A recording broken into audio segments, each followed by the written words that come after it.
Hello and welcome to another edition of Safe Communities. My name is Joe McDonald and I am the Sheriff of Plymouth County. And joining me today, I've got two colleagues who were kind enough to come over from the town of East Bridgewater. I have the Chief of Police from East Bridgewater, Chief John Cowan. Afternoon. Thank you, John. And I have the Detective Sergeant from East Bridgewater as well, Mr. Scott Allen. Thanks for having me. Welcome. Now, I'll lay it out. I've known these gentlemen for many, many years. I worked with them directly in my years at the DA's office, and I really appreciate the fact that they've taken time out of their busy schedules to come over here and talk about something that I think is very important, and I know you guys have used it in your community to great advantage. That's our Code Red system. And the Code Red system, for people who are unfamiliar with it, is probably most closely or accurately described as like a reverse 911. What this does is it allows the public safety authorities in any of the jurisdictions here in Plymouth County reach out to the residents of their town or even specific neighborhoods or streets within those towns to relay to them specific public safety information of public interest, and public convenience. It's a service that's offered throughout the county, and I do know that you guys in East Bridgewater have used it, quite a bit of late. So would you mind, telling us how that's been working out for you? Well, it's a great tool in today's day and age where the public not only expects but needs to have information quickly. It's a tool that as busy as the police department can be, that we can call, get in touch with quickly through your offices, Sheriff, and get information out to the public. Last summer, a year ago, June, we had an incident where we were looking for a young man, out in the woods, and it was about the time that it started that the school buses were out there. So we wanted to let the public know what the response was, the police response, also to let them know that we had safety in mind and give them the information that they needed so that they could feel good and understand what was going on at that time. And that's a great point, because I know as a parent and even just as a concerned or curious citizen, when you see a large police or public safety response, the first question is, my God, what's going on, and what do I need to do to protect myself and my family? So I think it's great that you've been proactive, especially in those types of situations, so that people can appropriately react. And by that, I mean they're not underreacting, and by the same token, not overreacting to those incidents, and it allows us to get it out there. Now, it's interesting to note, and I know it's the same in all the towns that use this, that many people, if you have a listed phone number, you are already part of that program. And what's important, I think, for our viewers to keep in mind, especially these days when some folks are doing away with the landlines and getting cell phones. And if you have a cell phone number, that could be an issue, or if you have an unlisted phone number. And it's important that if you want to receive these calls, and I think it's a great idea that you do, because we don't overuse them, that you contact us at the Sheriff's Office or your local police department and just let them know that you want to register and what the number is. And it's interesting also to note that because a lot of these numbers now have area codes that come from other places, you can't always tell by looking at a number where that call is coming from. So when they register with us, we want to know what your street address is, not because you're going to be sent anything, but only because we want to prevent you from being bothered by phone calls that really don't have anything to do with your neighborhood. And we don't, at the Sheriff's Office, make those calls. That's our colleagues in the police department. They will make that determination of what neighborhoods need to know and how quickly we need to get it out there. So, it's important. If you have an unlisted number, please, and you want to be part of this, let us know.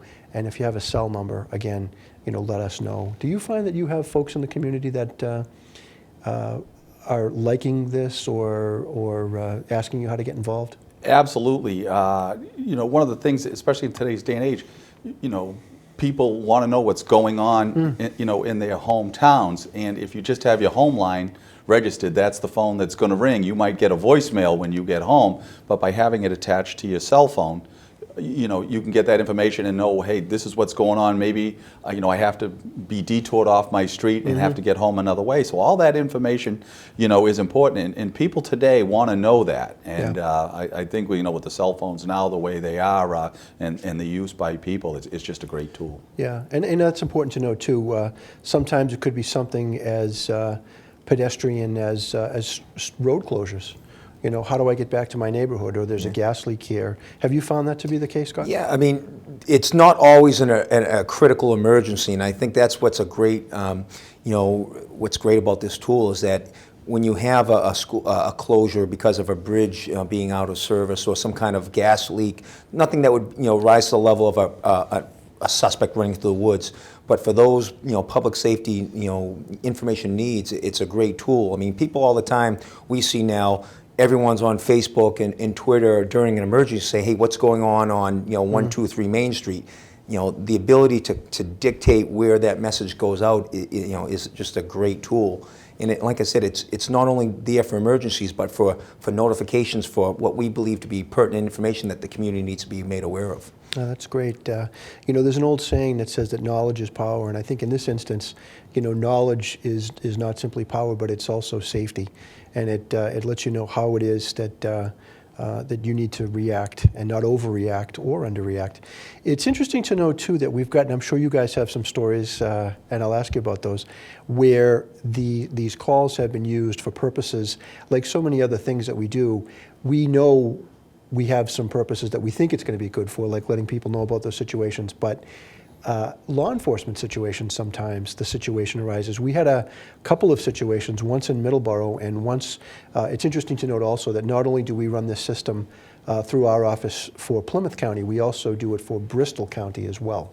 So we've got a good chunk of southeastern Massachusetts that we do this for.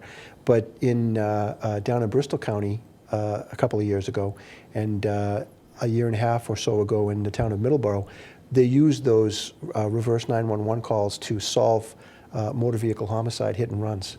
And that's an interesting, in a couple of situations also, I remember also probably about a year and a half ago, there was an individual running around in the town of Middleborough, and it was very, very cold weather, and he was running around in a state of undress that was not conducive to his being able to survive for any length of time. And by getting calls from citizens who phoned in where they had seen this person, they were able to get a hold of him before he was able to injure himself, which was a great save.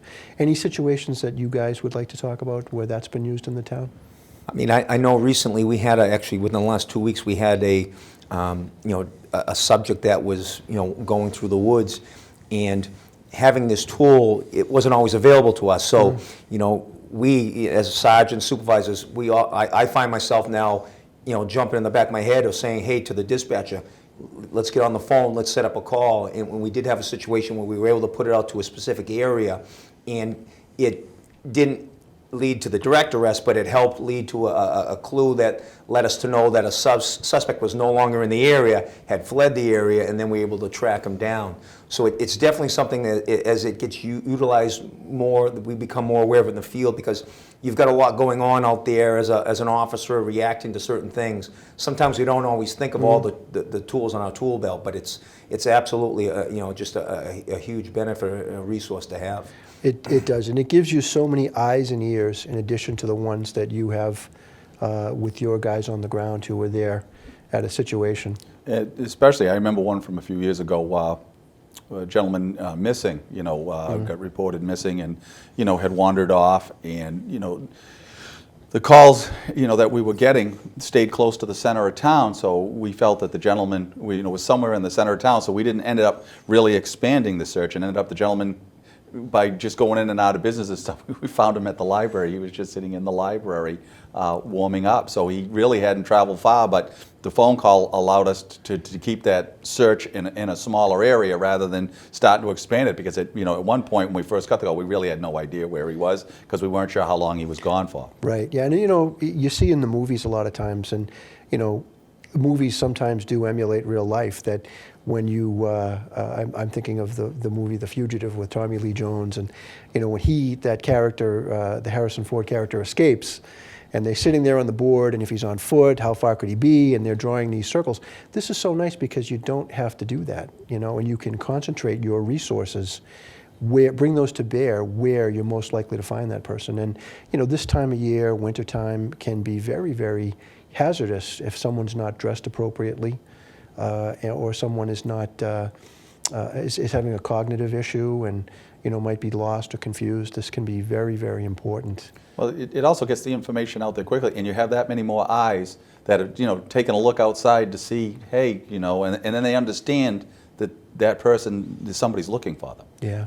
The other thing I think it gives a little peace of mind if a parent's not home, they're outside the town or in the city of Boston, because I know we've had even that June incident where people were calling the station saying, hey, my daughter is due to get off the bus, Yeah. I'm not there. Now you can relay some information to them quickly, especially they have their cell phone on there, so they may not be in town. They get it on the cell phone. Now they have some peace of mind where the situation is resolved, or whatever information we put out there, they're going to have that a lot quicker. Right, and that's a great point, Scott. I'm glad that you brought that up, because when you do get those alerts on your cell phone, many people work in the city, or they work someplace, some distance from where they live, or in your instance, in the town of East Bridgewater. And if you put a call out there, yeah, it's one thing to get that message on your home phone, but wouldn't it be nice to know about road closures or any incidents taking place before they leave work? And that can help them plan, number one, what time they're going to leave and what route they're going to take to get home in the most expeditious manner possible. And it's not only important to let people know that an incident has started, but also that it's all over. Resolved. And it's resolved. That's a great point, yeah, because a lot of people walk on eggshells until they realize that that it has resolved, and it's nice to know that and give you guys kudos for a job well done. Once everything is restored, once all danger is past. So it's really a great thing. It's interesting to note here too. I just want to talk about a couple of the other aspects of this. Two towns in Plymouth County, Duxbury and Kingston, have their own systems. So if you're in those communities, you should contact the town hall to register if you don't have a listed number or you want to use a cell phone. But also registering with our system might not be a bad idea as well. I think the more information you get, I think the better off you're going to be. And it's also interesting to note some of the questions that you get. What happens in the event that the emergency happens at your call center? Say it was our communications center, what happens then? And the answer to that is the Code Red. And one of the reasons, this was a recent upgrade that we got some Homeland Security money for. Code Red is interesting because they've got 3 national calling centers. And there's one out west, and there's one in the middle of the country, and then out east where those can be sent from, which is important. So if there is a giant major issue that's affecting one of those areas, those calls to homes in East Bridgewater or any town in Plymouth County would be routed through those other call centers. So in a regional incident, we still maintain the flexibility to still be able to make those calls. And it's interesting to note, I have some of the numbers here, that 2,000 calls a minute can be executed. Wow. Yeah, and it's also interesting to note that we at the Sheriff's Office don't, number one, we don't decide when those calls are going to be made. Those are made by local authorities, by the chief, by the detective sergeant, and we don't write the script for those. That is done by you guys, and we record it and get your approval before that thing is sent out. So it's not as though some centralized authority at the Sheriff's Office is making these calls. This is really a tool, one of those support services that we like to provide to our communities, and you guys really are the ones that make those calls. Well, I got to send it back just a little bit, Sheriff, because your people, especially Director Moscato and his staff, I mean, no matter the time of day or night, they always answer the phone and to get these messages out there. So we've never run into a problem that we've needed it and haven't been able to get in touch. And I think that speaks very highly of the Sheriff's Department. Yeah, I will have to tell you, we are very blessed, and I am personally very blessed to have the staff that I have over there. As you say, 24/7, they are ready to assist you. And just so people at home understand, how would you guys handle, let's say that you had some sort of a hypothetical incident in the town of East Bridgewater. You're notified, it's early morning hours, let's say, and what would you do? How would you handle that? Well, obviously, once we get the call, there's the initial response. And you want to gather as much information as you can quickly, because you don't want to, say, necessarily put out some type of call to the community. You want to verify, some information. And once we get that initial response done, which the sergeant would probably be one on the street, contacting me to say, hey, we've got an incident here, and we know exactly what we're going to do. We're going to look at everything from the time of day and everything else. Obviously, if it's 3 o'clock in the morning, we might hold that phone call off just a little bit, because people are necessarily asleep, but we've also got school considerations, and things like that. So you want, to take a look. That would give you time. So once you have your information that you want the public, that they should know, and what you're looking for, and you can give them as much, because you don't want to make multiple phone calls either, because that can get people's, anxiety levels up. You want that one phone call, hopefully, to go out and say, this is what's happening, this is what we're doing, and we will basically notify you when the situation is over, and give you updates as needed. So I think that's how it would run, and maybe I'll let Scott speak a little bit about the one being on the scene, what he would do. I mean, we had an armed home invasion 2 years ago in East Bridgewater. That's not a common occurrence, but certainly in today's day and age, things happen. And one of the factors that comes in a lot of times is, okay, we're on a certain sector of town, and I know with talking with the chief is we make a determination: do we want to isolate this to a specific area in town, or do we want to put out a broad to the entire town? Because I know we've had some feedback from the public that said, geez, I didn't get the reverse call, I didn't get the code red, and I know that there was an incident, and in this incident, the armed home invasion on the west side of town. Some of the people on the east side of town didn't get called, because at the time, we were focused on a specific area, so we didn't want to, utilize it recklessly or needlessly, to alarm the certain part of town. And then, so those decisions do factor in, because we're kind of a catch-22. If we don't let everyone know, sometimes we'll get some of the feedback. Geez, I wish I'd gotten that call too. But then there's other times, for specific purposes, for isolating a suspect, we want to narrow that focus, that area down. And on this armed home invasion, by isolating it, we were able to set up a big perimeter and notify the public. We did get numerous calls about suspects' description, running through the woods, and when all was said and done, we ended up apprehending nine different suspects in that case. Wow, 9 different suspects. Yeah. That's amazing.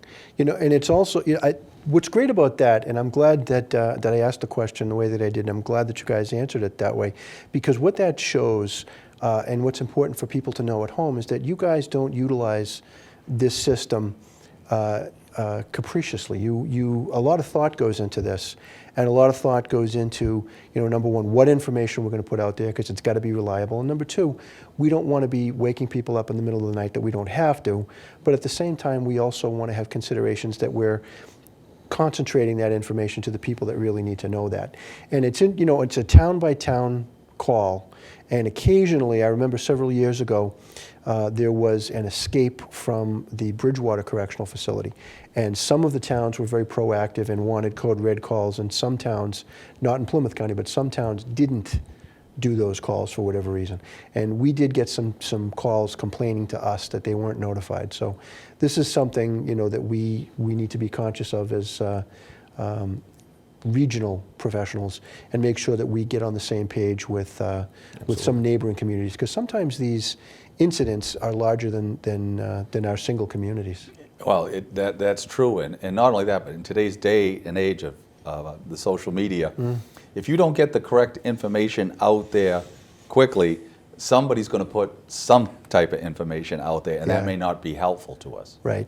Yeah, and it's interesting how these incorrect information can really take on a life of its own. Right. And luckily, this is one tool that we can use to combat that type of a problem, because it can be a problem, because if the wrong information is out there, some of it's only slightly inaccurate, but if something is 180 degrees wrong, you may have people reacting in a manner that is detrimental to their safety. So this is important for us to know. I also want to point out that there are more than 500,000 numbers currently in our database. And obviously this is something that we got through a Homeland Security grant several years ago, so there isn't any charge to the town. So it's good that we're able to do that centrally. And the capacity of this system is greater even, I think, than we're using right now, because we learned fairly early on that although we had that system up and running, that Bristol County did not. And they had a situation, I believe it was down somewhere in Bristol County, and I know that the Mattapoisett Police Department had been peripherally involved.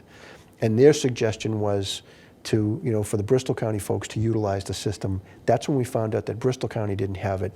And we found out that we were able, for minimal cost increase on our end and no costs to the communities, we were able to do the entire Bristol County as well. Wow. And it's worked out very, very well. And those are partnerships that I value. The Bristol County communities, sometimes our BCI units will go over there. I know the sheriff down there, Sheriff Hodgson, is trying to set up his own BCI unit, which would be a great thing. But this is just another one of those things where we're able to work together. And I have some of the stories here. In May of 2012, we had a 17-year-old Fall River woman. She went missing. She was located very, very quickly based upon the calls. In the blizzard of 2013, over 276,000 calls made over that 3-day blizzard. The storms of 2015 offered more opportunities and utilization for every town, because virtually every town sent out alerts about road closures and things of that nature. In 2013, that's the fatal hit and run that we had talked about, and the call, the reverse 911, the code red, was able to help the Middleborough PD identify the vehicle and the driver. 2014, a gentleman from Hingham was living with some cognitive issues. He wandered from his home. The code red call generated a bunch of calls to the Hingham PD, and they were able to track him down, and he was successfully found and brought home safely. 2014, a similar situation in Taunton. An elderly man was located within 15 minutes of that call going out. So we can see that those things are very useful. And I also note, and something that we haven't talked about, you guys in East Bridgewater, I want to commend you. You guys really are forward thinking with the crisis we're facing with the opiates in our communities. You guys have been able to use this system to promote the East Bridgewater Hope. And talk a little bit about that, if you would. Well, certainly, just quickly, it started with a letter from a resident 5 years ago, Susan Silva, and a family member of hers dealing with the opiate crisis.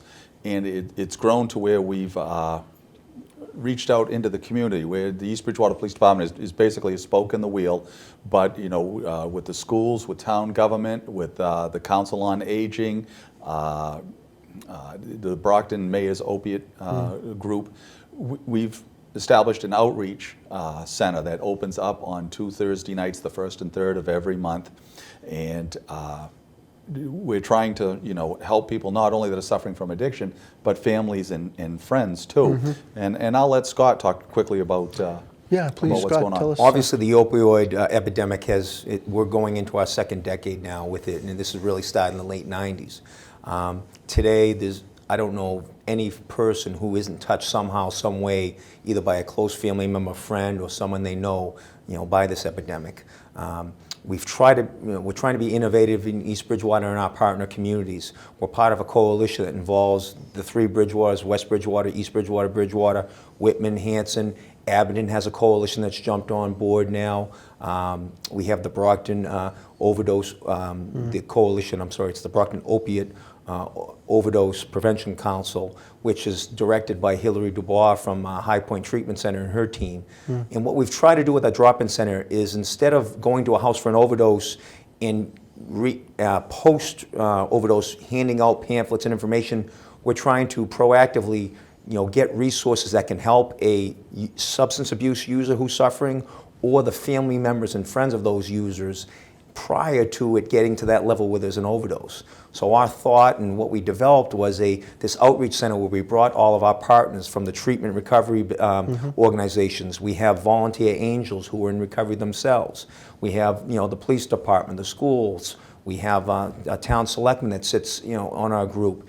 And those 2 Thursdays, what we do is we invite and encourage the public, and not just from East Bridgewater, but from those coalition towns and then anywhere else, to come and we have a licensed clinician there. So if we have someone that needs help right then and there, we get them in to see the clinician at no cost, and then we can get them a treatment bed. If we can find the bed that night, if not, we work diligently to get a bed as quick as we can. It allows us to bring the resources, and I like to call it like an open house style setting where they can come freely for that 4-hour period on those 2 Thursdays. And what we found is that people in all of our communities and outside of those coalition towns are coming because they're looking for answers, they're looking for help. We do Narcan training. We have BAMSI who's there to distribute Narcan to people. And Narcan training for family members. Family members, yeah. friends, so they can learn, they can have it so that they can save lives. And we've been doing Narcan since 2014. I mean, last year, unfortunately, we had over 35 overdoses in East Bridgewater. We had 5 deaths, but we had 30 saves, which is 30 lives that, you know, would potentially not have been here without Narcan. In our partner communities in the Bridgewaters and Whitman, those numbers they're all consistent and they're all staggering. So what we're trying to do is be proactive. And when we started this outreach center, we wanted to find different ways to get that information out to the public, because if I'm a parent of an addict and I don't know that there's a place I can go in East Bridgewater to get help, you know, we're potentially losing lives there. Right.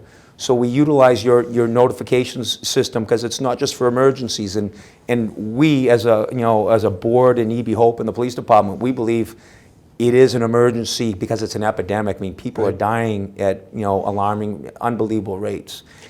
Yeah, and I appreciate you guys talking about this, because this, as I said before, is one of those uses that I did not contemplate, and I suspect many people didn't contemplate either. But kudos to East Bridgewater PD and to you two in particular for thinking to use it in that manner. And, you know, one of the things that, you know, we certainly know how many overdoses take place and how many people unfortunately pass away as a result of those. But what we don't know, although we do know those numbers exist, are how many lives have you saved by thinking in the manner that you guys have thought. This is great. Well, it's really been a community thing, and, you know, like I say, and what we found out through our exit survey is that is the #1 way that people have found out about the drop-in center is through the code red information. So we're hoping people will have, you know, patience and understand that what we're trying to do is get information out to help people during this, as the sergeant said, this epidemic. And just to follow up on that with the chief is that, you know, we can't take credit for, I got that idea from actually one of our partners was there from the North Shore in the treatment organization and said, geez, up on the North Shore, my community does this. So the chief and I talked and said, geez, let's try it. We approached your office, which you've been fantastic, your people, and you know, we really appreciate it. We do understand, you know, people, you know, we've had, you know, a small number of people who, you know, they're not sure why they're getting this call. I mean, one thing that we want to make sure is clear, we don't have anyone's personal numbers or anything like that. Sure. It's part of the network. We're not soliciting anything. We just want the public to know that if you have someone that needs help, we're going to help them. And this is the tool that we're utilizing. And we're all working on different marketing strategies to supplement utilizing this system. But it has been the #1 reason why people say they walk in the door. Yeah, this is great. Well, it's been my pleasure to have you two today, Chief John Cowan from East Bridgewater Police. Thanks, and Sheriff. Detective Sergeant Scott Elms. Thanks a lot. We appreciate it. You guys are exactly what epitomizes all that's great in law enforcement, especially in nationwide, but especially here in Plymouth County. So thank you for everything you guys do. Thanks for your help and your support.